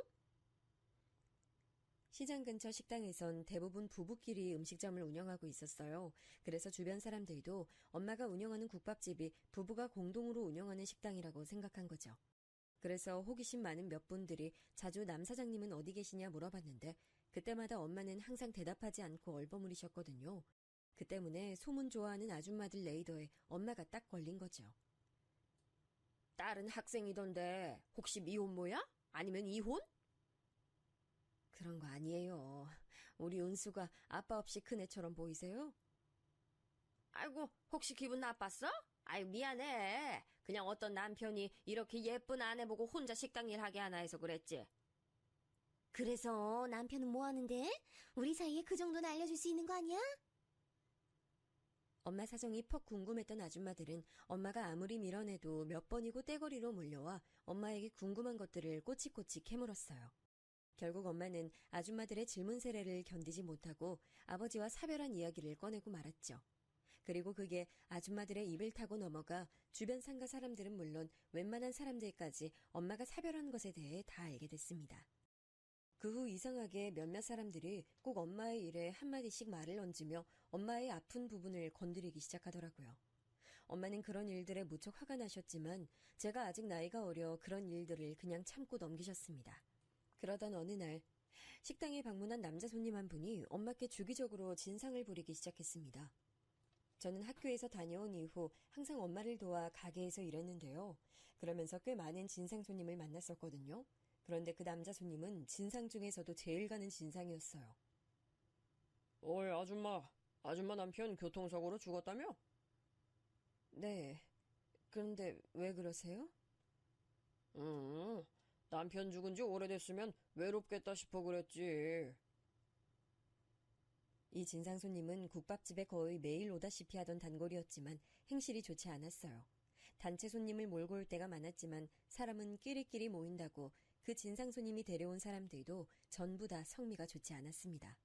엄마 가게는 국밥집이다 보니 당연히 술도 팔았는데 그 무례한 손님을 포함해 같이 온 일행들은 술만 마시면 술주정은 기본이고 주방에서 일하는 엄마에게 무작정 서비스를 달라며 온갖 고집을 부리고 난리를 쳤습니다. 엄마는 국밥집이 동네 장사다 보니 사람들에게 안 좋은 이야기로 소문나면 닫아야 할지도 모른다고 생각하셨대요. 그래서 엄마는 그 진상 손님을 매몰차게 거절하지 못하셨어요. 어쩔 수 없이 진상 손님에게 술이나 음식을 서비스로 줬습니다. 하지만 그 손님은 서비스로 술을 괴짝만큼 달라거나 인기 메뉴를 공짜로 달라고 했습니다. 그래서 그 진상 손님이 아무리 손님을 많이 데려와도 받는 음식값보다 서비스로 나가는 금액이 더 많아 손해보기 일쑤였죠. 게다가 이 손님은 서비스로 술을 주지 않거나 자신이 달라는 메뉴가 아닌 다른 음식을 주면 그대로 그릇을 식당 바닥에 던지고 엄마에게 소리를 질렀어요. 아니, 내가 이 가게에서 국밥을 얼마나 많이 팔아줬는데 고작 이따위 서비스를 내놔? 지금 단골인 날 무시하는 거야? 왜 이러세요, 손님? 제가 손님을 무시했다니요. 제가 언제 그랬다고 이러세요? 이게 무시가 아니면 뭐야? 이딴 풀쪼가리 반찬 따위를 서비스랍시고 내오는 게 무시지? 엄마는 가게에 그 진상 손님이 오면 아무리 바빠도 저를 가게에 딸린 작은 방에 밀어넣고 절대 나오지 못하게 했어요. 그래서 저는 그 진상 손님이 지르는 고함이나 그릇이 깨지는 소리를 듣고 있을 수밖에 없었죠. 하지만 저도 매번 참고만 있을 순 없었어요. 어느 날 저는 더는 참고만 있을 수 없을 정도로 화가 나서 그 진상 손님의 모습을 몰래 핸드폰으로 녹화했습니다. 그리고 엄마한테 말했죠. 엄마, 저 사람 그냥 경찰에 신고하면 안 돼? 아무리 손님이 오도 저건 정도가 지나치잖아. 나 영상도 찍었어. 신고만 하면 돼. 아니야. 엄마가 조금만 참으면 돼. 가게 일은 엄마가 알아서 할 테니까 넌 신경 쓰지 마. 그리고 손님 함부로 신고하는 거 아니야. 손님을 신고한 가게에 어떤 사람이 오고 싶어 하겠어. 엄마는 속상함이 가득한 얼굴로 제 말에 고개를 내저었습니다. 시장 근처의 좁은 가게터라서 신고 한번 잘못하면 망할 수밖에 없는 구조라고 말씀하시며 엄마는 그 남자의 행패를 내내 참으셨죠. 저는 너무 속상했습니다. 그래서 하다못해 가게 안에 CCTV라도 설치해놓자고 우겼죠. 엄마도 혹시 모른다는 생각에 CCTV 설치만큼은 동의하셨어요. 그러다 한동안 일이 바빴는지 그 진상 손님의 방문이 뜸해졌습니다. 이전엔 일주일에 서너 번은 와서 진상을 부려댄 탓에 거의 매일 힘들었어요. 하지만 달에 한 번쯤 찾아오는 것으로 방문 횟수가 줄어든 덕에 엄마랑 저는 간신히 진상짓을 견딜 수 있었습니다. 그렇지만 어느 날 엄마도 더 이상 참을 수 없는 큰일이 생겼습니다. 그 일은 가게 마감 시간이 거의 다 된 때에 일어났어요. 그때 저는 대학생이었는데요. 그날 강의를 다 듣고 오후 늦게쯤부터 가게 일을 돕던 게 똑똑히 기억납니다. 그런데 마감 시간이 진짜 얼마 안 남아 가게 정리를 하고 있던 때에 그 진상 손님이 자기 친구들 대여섯 명을 이끌고 같이 가게로 들어온 거예요. 어서 오세요. 편하신 자리에 앉으세요. 저 근데 저희가 마감 시간이 얼마 남지 않았어요. 괜찮으시겠어요? 아이, 당연히 괜찮지. 내가 여기 한두 번 오나? 참, 얼른 국밥이나 줘요. 인원수 딱 맞게. 그런데 아무리 마감 시간이 지나도 진상 손님은 나갈 생각을 안 했고 오히려 술 좀 더 마시겠다면서 술 냉장고에 있던 술병을 멋대로 꺼내가서 마시는 겁니다. 엄마와 저는 조금만 참으면 나가겠지 싶어서 그 진상 손님들이 먹고 마신 걸 철저하게 적어놓으며 그들이 식사를 마무리할 때까지 기다렸죠. 하지만 마감 시간에서 1시간이 더 지나도 그 사람들이 일어날 생각을 하질 않는 겁니다. 은수야, 너 내일 아침부터 수업 있다고 하지 않았어? 먼저 집 들어가. 엄마가 가게 정리하고 들어갈게. 싫어. 저 아저씨들이 엄마한테 해코지라도 하면 어떡해. 나 그냥 여기 있을 테니까 같이 기다리자. 아휴, 그럼 엄마가 가서 말해보고 올게. 잠깐만 기다려봐. 엄마는 자기가 기다렸다가 가게 문을 닫을 테니 저보고 들어가라고 했지만 저는 엄마를 혼자 둘 수 없었어요. 제가 곁에 있겠다고 하자 결국 손님에게 가서 직접 마감 시간이 다 됐다고 말했습니다. 손님, 저희 마감 시간 다 돼서요. 이제 그만 나가주셔야 할 것 같은데요. 뭐? 들어온 지 얼마나 됐다고 벌써 마감 시간 끝났다고 그래? 그리고 무슨 식당이 손님한테 나가라 말라 해? 그럼 이 남은 음식 다 어떻게 하라고? 남은 음식 제가 다 포장해 드릴게요. 집에 가서 데워 드셔도 맛 괜찮을 거예요. 참나 됐수다. 뭐 얼마나 대단한 음식이라고 집까지 싸가서 먹으래. 남편 죽어서 과부된 년이 만든 음식 좀 팔아줬더니 손님 귀한 줄을 모르고 내가 과부년이 만든 음식 더러워서 안 먹는다. 그 진상은 그렇게 화를 내더니 자신이 먹던 국밥 뚝배기를 그대로 들어 엄마에게 남은 국밥을 부어버렸어요. 엄마는 갑자기 국밥을 뒤집어 쓰고 놀라서 비명을 지르셨죠. 조금 멀찍이에서 상황을 보고 있던 저도 그 모습을 보고 너무 놀라 허겁지겁 엄마한테 뛰어가서 수건으로 머리와 얼굴을 닦아주며 소리쳤어요. 지금 뭐 하는 짓이에요? 안 먹으면 안 먹는 건지 왜 음식을 사람한테 뒤집어 엎어요? 이건 또 뭐야? 어린 게 어디서 어른한테 대들어? 너희 내가 누군지 알아? 내일부터 여기서 장사 못하게 해줄까? 저는 너무 화가 나서 진상 손님에게 다시 한마디 하려고 했습니다. 그런데 엄마가 제 팔을 잡고 하지 말라는 식으로 고개를 젓는 거예요. 그리고 사과할 가치도 없는 그 진상 손님에게 미안하다고 사과를 하셨습니다. 기분 상하게 만들어 죄송합니다. 손님, 오늘 음식값은 받지 않을 테니 그만 노여움 푸시면 안 될까요? 내가 지금 고작 몇 푼 안 하는 음식값 받자고 이러는 줄 알아? 이 옆에 내가 장사에 기본도 안 돼 있구먼. 음식 맛 좀 괜찮다고 손님한테 이따위 푸대접해도 되는 줄 아나 보지? 아닙니다, 손님. 제가 잘못했습니다. 잘못했어요. 엄마는 본인께서 잘못하신 일도 아닌데 연신 고개를 숙이며 진상 손님에게 사과했습니다. 엄마가 허리를 굽혀가며 거의 30분 넘게 사과를 하자 그때까지 계속 언성을 높이던 진상 손님이 그제야 피식 웃고 엄마에게 삿대질하며 말했습니다. 그래, 당연히 이렇게 나와야지. 아니, 손님 보고 나가란 식당이 어딨어? 내가 정말 기분 나빴는데 한 번만 봐주는 거야, 어? 당신 과부라고 봐주는 것도 한계가 있지. 딸년 교육도 앞으로 잘해. 한심하게 남편 잡아먹은 여편네 주제. 내가 오늘 좋은 일이 있어서 딱 한 번만 봐준다. 에이, 더러워서. 진상 손님은 엄마를 보고 비웃듯이 웃더니 가게 바닥에 침을 뱉고 자기 일행들과 같이 식당을 떠났습니다. 저는 그가 그렇게 말하는 동안 너무 억울하고 분해서 눈물이 났어요. 엄마가 뭘 잘못했다고 그런 소리를 들어야 하나요? 저 하나 잘 키우려고 노력하신 것밖에 없는 엄마한테 그딴 소리를 하다니요. 게다가 진상 손님이 그렇게 말하고 엄마에게 국밥을 부어버릴 동안 그 진상 일행 중 어느 한 사람도 그 사람을 말리지 않았어요.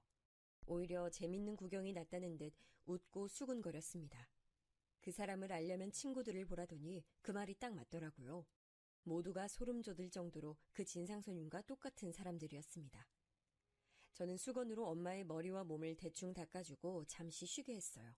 제가 주변 정리를 하는 동안 엄마는 힘이 다 빠진 것 같은 얼굴로 멍하게 의자에 앉아 계셨죠. 엄마와 가게를 나올 때 엄마는 많이 놀라셨는지 제대로 걷지도 못하셨어요. 저는 엄마를 조심히 부축해서 집으로 돌아갔습니다. 다행히도 시간이 많이 지나 국밥이 식어 있었기에 엄마는 화상을 입거나 크게 다치진 않았어요. 하지만 그날 엄마는 마음에 큰 상처를 많이 받았던 것 같습니다. 제가 다음날 가게를 좀 쉬는 게 어떻겠냐 물었더니 엄마는 힘없이 그러겠다고 하시더라고요. 엄마가 가게를 쉬겠다고 한 건 그날이 처음이었어요. 그동안 엄마는 국밥집을 시작하고 단 하루도 쉬지 않으셨거든요. 제가 아무리 쉬라고 말씀을 드렸어도 말이에요. 그런데 그 일이 있고 나서는 가게를 일주일 동안 쉬셨습니다. 그 일을 겪고 저도 정말 울분을 느끼고 답답함에 가슴을 쳤는데 그런 수모를 겪으신 엄마는 얼마나 더 힘드셨겠어요. 쉬는 동안 엄마는 방에 종일 누워만 계셨어요. 제가 방에 온종일 누워 계시는 엄마가 걱정되어 조심스럽게 다가가 보면 울고 계신 적도 많았어요. 생각해보면 엄마는 제가 중학교 때부터 대학교를 졸업할 때까지 국밥집을 하셨으니 10년 동안 가게를 운영하신 건데 그동안 그 무례한 손님 때문에 얼마나 힘드셨을지 생각하니 마음이 너무 아팠습니다. 그래서 저는 조심스럽게 엄마한테 말씀드렸어요. 엄마, 이제 그 국밥집 그만하고 다른 일 하는 게 어때? 난 따로 아르바이트 하면 되니까 걱정하지 말고. 이 나이에 무슨 다른 일을 해. 국밥집 말곤 할 수 있는 일도 없는데.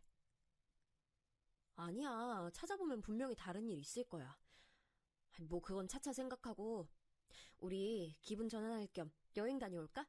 생각해보니까 우리 근 10년 동안 어디 놀러 간 적도 없잖아. 응? 엄마. 그러게.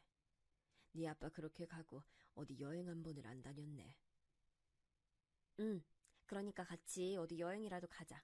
엄마 가고 싶은 곳이면 난 어디든 좋아. 그렇게 저는 대학교 방학 기간에 맞춰 가게 문을 닫고 엄마랑 며칠간 국내 여행을 떠났습니다.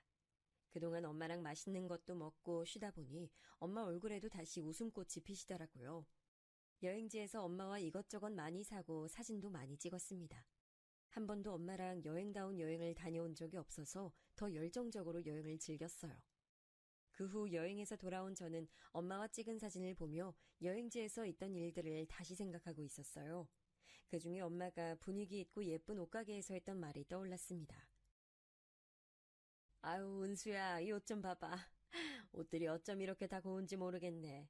매일 이런 예쁜 옷만 입으면 너무 좋겠다. 그러기만 하면 다른 소원이 없겠어.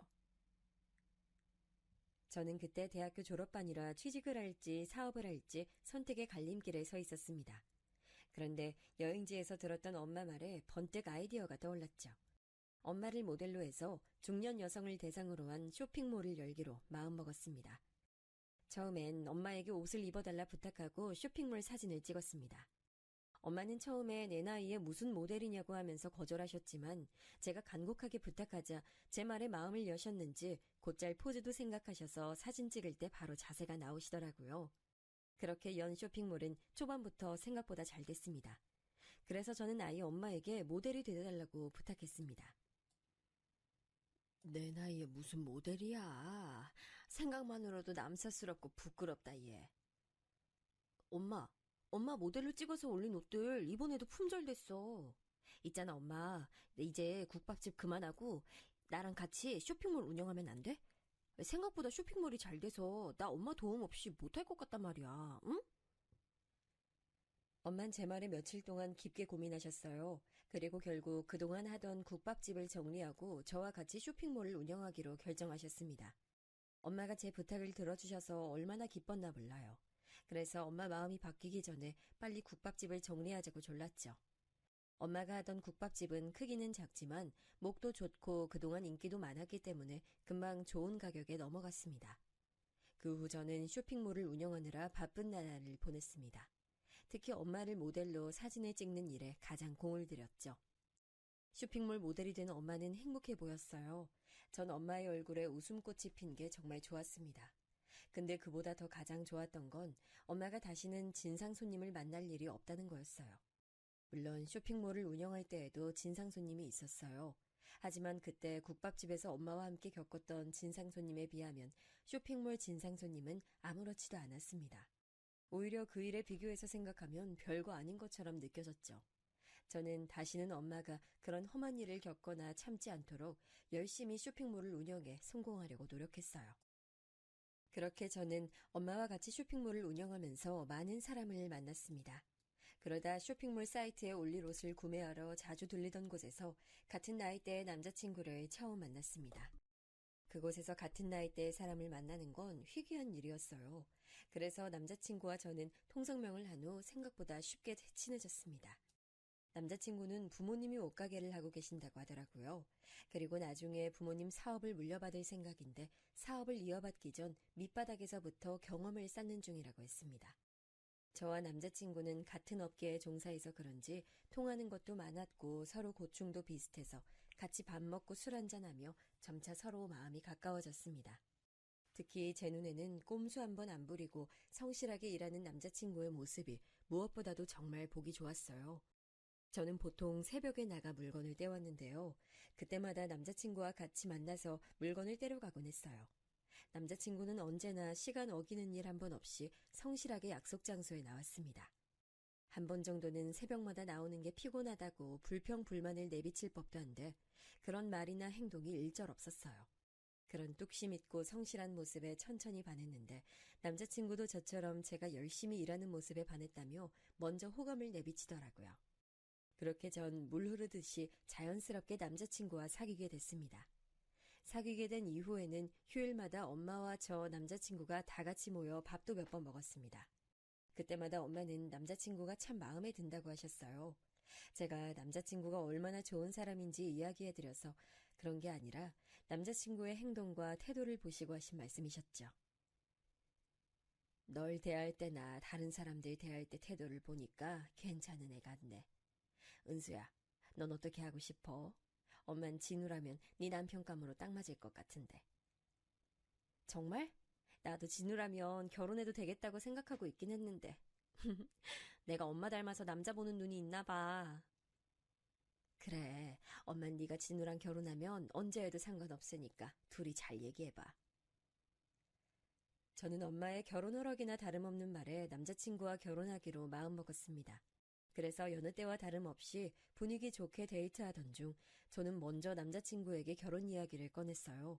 그랬더니 남자친구가 놀라면서 자신도 오늘 결혼 이야기를 할 생각이었다고 하는 게 아니겠어요? 그날 저와 남자친구는 서로가 서로에게 프로포즈하게 됐어요. 꼭 남자친구와 제가 운명적인 사랑이라고 생각될 정도로 행복했죠. 그런데 그 당시 저는 아직 남자친구의 부모님과 한 번도 만난 적이 없었고 잘 알지도 못했어요. 남자친구야 저희 엄마에 대해서 어느 정도 알고 있었지만 저는 남자친구에게 부모님 이야기를 자주 듣지 못했거든요. 그래서 저는 남자친구 부모님께 상견례 전 정식으로 인사를 드리기로 했어요. 그리고 바로 다음 주쯤에 남자친구네 집 근처 음식점에서 부모님을 만나 뵙기로 약속 잡았죠. 그날 얼마나 긴장되던지 부모님께 드릴 선물을 들고 있던 손이 축축해질 정도로 땀이 나더라고요. 그런데 막상 도착해보니 약속 자리엔 어머니만 계시는 게 아니겠어요? 어서 와요. 우리 아들한테 말만 듣다가 이렇게 실물 보니 너무 좋네요. 내가 얼마나 보고 싶었나 몰라요. 안녕하세요, 어머님. 저도 정말 너무 뵙고 싶었어요. 근데 아버님께선... 아, 우리 박간 양반은 지금 가게에 일이 생겨서 그거 수습하느라고 같이 못 왔어요. 늦게라도 온다곤 했는데 아마 못 올 거예요. 우리 남편이 은수 씨 정말 보고 싶어 했는데 너무 아쉽네. 옷가게를 운영하고 계셨던 남자친구 부모님은 그날 가게를 일찍 닫고 오시려고 하셨대요. 그런데 약속 장소로 오시던 도중에 갑자기 급한 일이 생기시는 바람에 남자친구의 아버지께서는 일을 수습하러 가셨고 남자친구의 어머니께서만 약속 자리에 나오셨던 거예요. 저는 약간 신경 쓰였지만 어쩔 수 없는 일이니 그냥 좋게 생각하기로 했어요. 다행히 분위기는 정말 좋았어요. 식사하는 내내 남자친구의 어머니께서 제가 불편하지 않도록 신경 써주시고 배려해 주시는 게 느껴졌어요. 게다가 남자친구가 자기 어머니를 공손하게 대하는 모습도 정말 보기 좋았죠. 전 이런 사람들과 가족이 된다면 정말 행복하겠구나 생각했어요. 물론 남자친구의 아버지께선 약속 자리에 계시지 않아 어떤 분인지 알 수 없었지만 남자친구와 남자친구의 어머니를 보면 아버님도 분명 괜찮은 분일 거라 생각했습니다. 식사를 마치고 집에 돌아온 저는 남자친구와 결혼하고 싶은 마음이 더 커졌어요. 그래서 저는 남자친구에게 최대한 가까운 날을 잡아 상견례를 하는 게 어떠냐고 제안했어요. 제 말에 남자친구도 좋은 생각이라 동의했고 그렇게 우리는 이 이야기를 각자의 부모님께 말씀드리기로 했습니다. 다행히 저와 남자친구의 제안을 양측 부모님들께서는 흔쾌히 동의해 주셨습니다. 그 후 상견례 날짜를 정하고 약속 장소 예약도 다 마쳤을 때까지는 모든 게 순조롭게 흘러가는 듯 했어요. 약속 당일은 날씨도 좋았고 차도 안 막히고 모든 게 다 도와주는 기분까지 들었죠. 약속 장소는 큰 한정식 집이었는데 예약해둔 방 앞에서 엄마가 많이 긴장하셨는지 방에 들어가기를 주저하시더라고요. 은수야, 엄마 괜찮아 보여? 우리 은수 시부모님들 분들한테 잘 보여야 될 텐데. 엄마, 난 그 나이 때에 엄마만큼 예쁜 사람 본 적이 없어. 걱정하지 말고 이제 들어가자. 엄마 닮아서 예쁜 딸인데 어련히 예뻐하시겠지. 그래, 우리 딸 이렇게 예쁜데 당연히 예뻐하시겠지? 하지만 그 생각은 상견례 자리에 들어서자마자 산산조각 났습니다.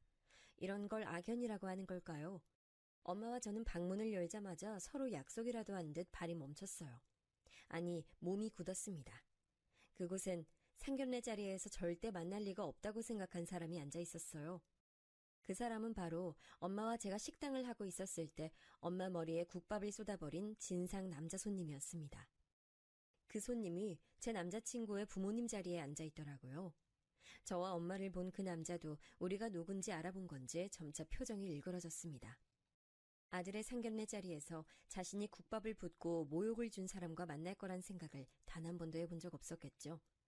전 표정 관리가 되지 않아서 웃지도 못하고 제게 다가오는 남자친구에게만 인사를 했을 뿐 아무 말도 하지 않았습니다. 그건 우리 엄마도 마찬가지였어요. 엄마는 얼굴이 새하얗게 질려서 꼭 금방이라도 기절하실 것 같이 보였어요. 게다가 잘 보니까 식탁 밑에 곱게 포개어 놓은 손까지 덜덜 떨고 계시더라고요.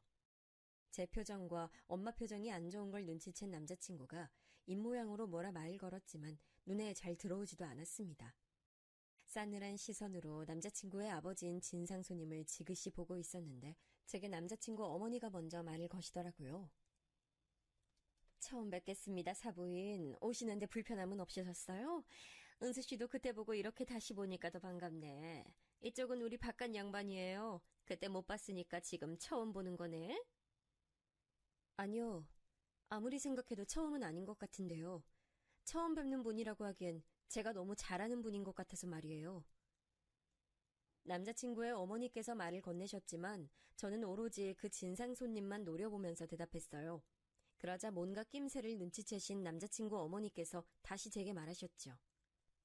어머, 그게 무슨 말이에요? 우리 남편하고 아는 사이예요?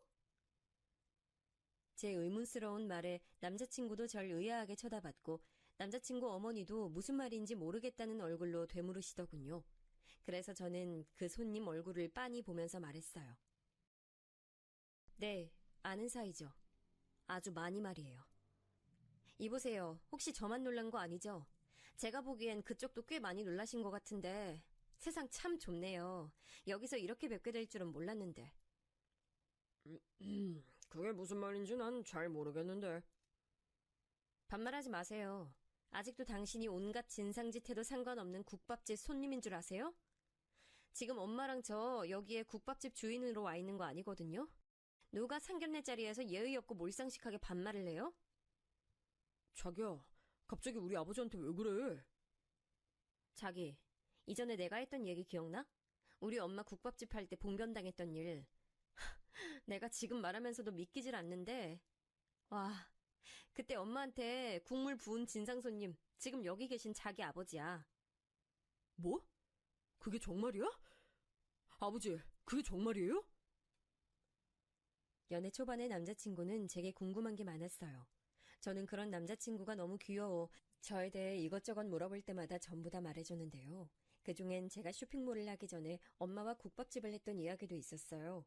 그때 전 남자친구에게 엄마와 제가 이전에 국밥집 하면서 겪은 최악의 진상 손님에 대해 털어놓은 적이 있었는데 남자친구는 그 일에 대해서 듣고는 마치 본인이 직접 겪은 일처럼 절 대신에 엄청 화를 내줬어요.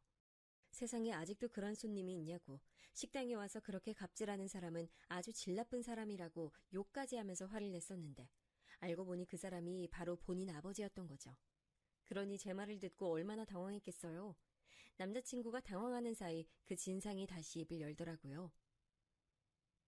아니, 지금 시간이 얼마나 지났는데 옛날 일을 끌어오나? 젊은 사람이 옛날 일은 과거에 묻어두고 현재를 봐야지. 그리고 내가 그랬던 건 다 이유가 있어서 그랬던 거잖아. 이유요? 가게 마감 시간이 넘었으니 이만 나가달라고 했던 게 잘못이에요? 그게 사람 머리에 국물 부어버릴 만큼 잘못이에요? 그리고 옛날 일이라고요? 우리 엄마는 아직도 뚝배기만 보면 흠칫 놀라요. 그 옛날에 당신이 머리에다 국물 부어버린 탓이에요. 그리고 과부가 만든 음식은 더러워서 안 먹는다고 우리 엄마한테 막말도 했잖아요. 그 말이 얼마나 상처받았는지 아세요? 그게 사람이 할 말입니까? 저 이 결혼 못해요. 아니, 안 해요. 세상에서 가장 증오스러운 사람을 시아버지로 모시고 살 수 없어요. 엄마, 가자. 저는 말을 끝내고 엄마 손을 잡고 일으켰습니다. 우리가 나가려고 하자 남자친구 아버지인 그 진상이 한마디를 안 지고 말하더라고요.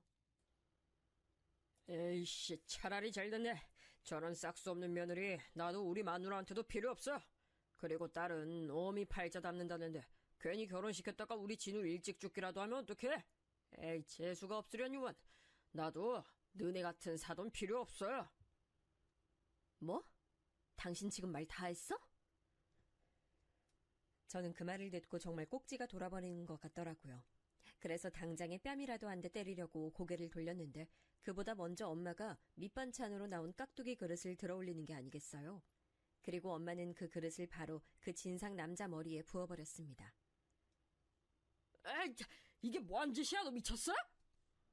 네가 뭔데 감히 내 딸 팔자가 이러니 저러니 떠들어. 과부라고 과일씨하고 손 한 번 잡자며 추근거리고 내 엉덩이에 손이나 대던 놈이 뭐가 어째고 저째? 어떻게 그 세월이 지났는데 그 나이 먹고 입 놀리는 게 이전이랑 다를 바가 없는지. 네 아들 팔자도 눈에 훤하다, 훤해. 이런 무식하고 쌍스러운 집은 내 쪽에서 먼저 사양이야. 내 금쪽같이 귀하게 키운 딸 너 같은 집에 보낼 것 같아? 너희가 아무리 매달려도 내 딸 절대 안 보내. 엄마의 고함에 남자친구의 어머니도 놀란 건지 버벅거리며 말씀하시더라고요. 어머머, 아니 옛날에 무슨 일이 있었는지 잘은 모르겠지만 지금 너무한 거 아니에요? 무슨 말을 그렇게 해요? 서로 마음 상한 일이 있으면 차분히 말하면서 풀어나가야지.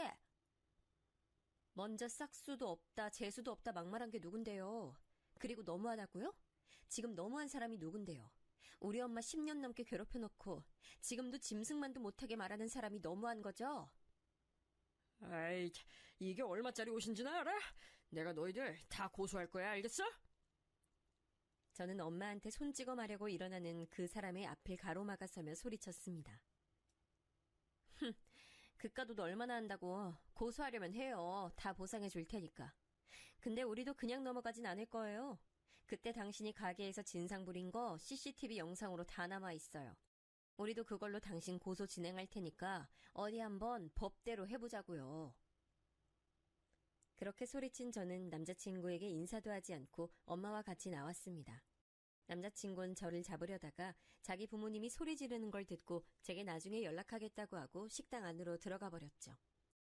저는 그대로 엄마를 모시고 차에 올라타 집으로 돌아왔습니다.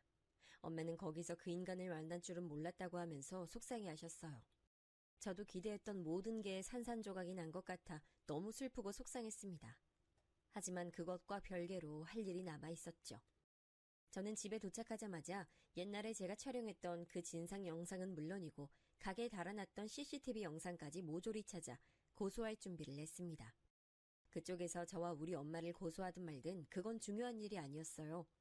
이전엔 고소하지 못한 이유가 있었지만 지금의 저로선 참을 이유가 없었으니까요.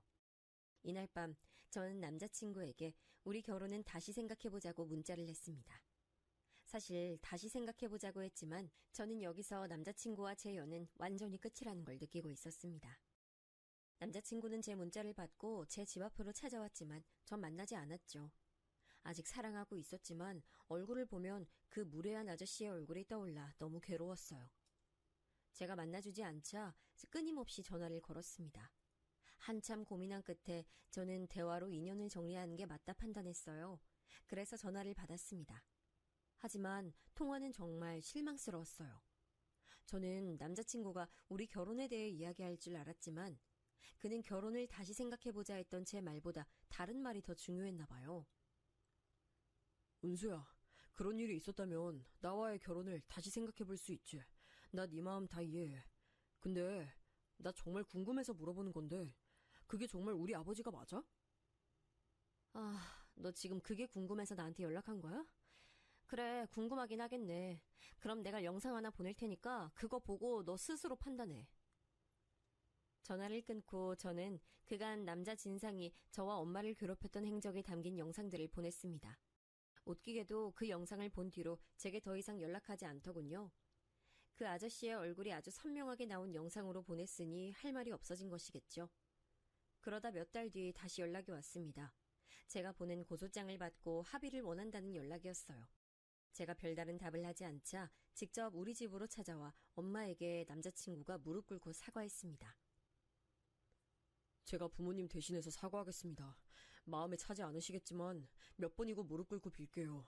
제발 고소 취하해 주시면 안 될까요? 왜 자네가 나한테 미안해하고 대신 사과를 하나? 당사자는 뭐하고? 직접 와서 사과하기 전엔 고소 취하는 절대 없어. 그럼 제가 아버지 모시고 올게요. 그리고 사과드릴게요. 그러니까 제발 절 봐서라도 한 번만 고소 취하해 주시면 안 될까요? 됐어. 난 더 할 말 없으니 돌아가게. 엄마의 단호한 말에 남자친구는 아무런 소득도 없이 돌아갔습니다. 그리고 며칠 뒤 정말로 자기 부모님이랑 같이 우리 집을 찾아오더라고요. 그 진상 아저씨는 집 앞에서 우물쭈물하다가 본인 아내가 얼른 들어오라 타박하니 그제야 집 안으로 들어오더군요. 남자친구 어머니 표정을 보아하니 한바탕 말싸움이라도 했나 봐요. 아무래도 과부라고 사람 괴롭히고 무시하던 인간이 자기 남편이라는 게 부끄러웠나 보죠. 그날은 제가 아무것도 몰라 실례했습니다. 많이 기분 상하셨죠? 저희 남편도 그날 일 많이 반성하고 있답니다. 여보 뭐해? 얼른 사과드리지 않고. 남자친구 어머니와 남자친구가 그 아저씨의 등을 떠미니 그 사람은 머뭇거리다 한마디 했습니다. 그땐 내가 미안했습니다. 하지만 그때 나한테 그런 식으로 말하니까 나도 모르게 열이 받아서 그랬던 거지 나쁜 뜻은 아니었습니다. 뭐라고요? 지금 그게 사과하는 태도예요? 나쁜 뜻은 없긴 뭐가 없어. 이게 무슨 엎드려 절받기도 아니고. 그딴 소리 할 거면 당장 가요. 꼴 보기 싫으니까 당장 돌아가. 엄마는 아저씨의 사과 같지 않은 사과에 머리 끝까지 화가 나셨어요. 하지만 남자친구의 부모님이 사과를 받아줄 때까지 가지 않겠다고 거실에 앉아서 버티는 거예요. 그 모습을 본 엄마는 그들에게 굵은 소금을 가져와 한바탕 뿌려댔습니다. 온 힘을 다해서 뿌려대는 소금 맛을 보곤 그들은 그제야 비명을 지르며 집을 뛰쳐나갔습니다. 당연히 고소를 취하하는 일도 없었죠. 사실 고소는 아직 진행 중인데 명예훼손죄, 모욕죄가 합쳐져서 벌금이 크게 나올 것 같습니다. 기록도 남을 거라고 봐요. 저는 남자친구 부모가 어렵사리 얻은 기회를 이런 식으로 날려먹은 것에 기가 찼습니다. 그런 부모 밑에서 남자친구가 어떻게 성실하게 자랐는지 의문스러울 정도였어요. 어쩌면 남자친구에게도 제가 모르는 나쁜 면이 있었던 건 아닐까 하는 생각도 듭니다. 어쨌든 그날 이후로 연락은 물론 연도 완전히 끊어졌습니다. 들리는 바로 남자친구는 일하던 곳을 그만두고 다른 곳으로 가버렸다고 하더라고요. 이제 안부는 더 알고 싶어도 알 길이 없게 됐어요. 하지만 속이 홀가분해요. 아무리 사랑하는 남친이라 할지라도 저는 우리 엄마에게 그렇게 나쁜 짓을 한 사람을 시부모로 모시고 살 순 없으니 차라리 이렇게 연이 끊긴 게 다행이라고 생각합니다. 엄마는 한바탕 앵마기 한 셈 치자고 하면서 다시 쇼핑몰 모델 일에 집중하고 계세요. 제가 넌지시 기분은 어떠냐 여쭤보니 엄마께선 시원하고 속상하다고 하시더군요. 엄마, 네가 좋은 남편감 만났는데 혹시 나 때문에 결혼 못한 거면 어떡하나 좀 속상하고 그래. 그게 무슨 소리야 엄마? 난 엄마를 그렇게 대한 사람들과 가족이 되고 싶지 않은데? 차라리 그럴 바에 평생 노처녀로 엄마 곁에 붙어서 여행 다니면서 살래. 그건 절대 안 된다고 말씀하셨지만 표정은 그렇게 나빠 보이지 않았어요. 요즘 워낙 흉흉한 뉴스가 많이 나오니 차라리 혼자 사는 것도 나쁘지 않다고 엄마가 말씀하신 적도 있으셨거든요. 아, 그날 이후 딱 한 번 재판 때문에 그 아저씨를 다시 만난 적이 있어요. 저는 그래도 그 진상이 조금이나마 본인의 잘못을 깨닫고 뉘우치고 있지 않을까 생각했는데요. 크나큰 착각이었습니다. 그 진상은 재판장 앞에서도 손님은 왕인데 감히 식당 주인이 손님을 나가라고 하는 게 말이 되냐며 진상 부리더라고요. 오죽하면 재판장이 조용히 하라고 몇 번이나 주의를 시켰습니다. 그 진상은 본인 아내랑 같이 왔는데 아내분이 너무 부끄러워하셨던 게 기억납니다. 재판이 끝나고 밖에 나와서도 그 진상은 자기는 잘못이 없다고 고래고래 소리 질렀어요. 아내가 제발 조용히 좀 하라고 해도 말이에요. 아내분이 모자를 푹 눌러쓰고 고개도 못 드시던데 그 부분은 좀 측은했습니다. 본인 잘못도 아니고 남편 잘못으로 법원을 왔다 갔다 하는 게 많이 창피한 것 같았어요. 저와 엄마가 법원에서 나왔을 때 법원 앞에서 그 진상과 아내가 싸우는 걸 봤는데요. 지나가면서 들은 바로는 이혼 이야기가 나오더라고요. 아무래도 이번 고소건으로 두 사람 사이가 많이 안 좋아진 것 같았어요. 차라리 엄마에게 사과하러 온 날 제대로 사과만 했어도 이 정도까지 오지 않았을 텐데 말이에요. 하늘이 준 기회를 놓친 거나 다름없죠. 저는 이번에 고소가 다 끝나고 나면 엄마랑 함께 또 여행을 다녀올 생각입니다. 가서 스트레스도 잔뜩 풀고 10년간 참고 살았던 그때 기억을 훌훌 털어낼 거예요. 그땐 절박해서 아무리 힘들어도 그 손님 쌍놈 짓을 참을 수밖에 없었지만 이젠 그렇지 않아도 돼서 얼마나 좋은지 몰라요. 그리고 쇼핑몰 운영하다 보니 알게 된 사실인데 진상은 마냥 받아주고 먼저 굽히고 들어가면 더 혹독하게 사람을 괴롭히더라고요. 아마 그래서 그 진상도 우리 엄마를 그렇게나 괴롭혔던 게 아닐까요? 그러니까 혹시라도 악성 소비자의 행패 때문에 스트레스 받으시는 분들 계시다면 참지 말고 법의 도움 받으시길 바랍니다. 그 편이 심신 안정에 도움이 되더라고요. 그럼 이야기 들으신 모든 분께서 진상 만나지 않고 행복하셨으면 좋겠습니다. 들어주셔서 감사해요.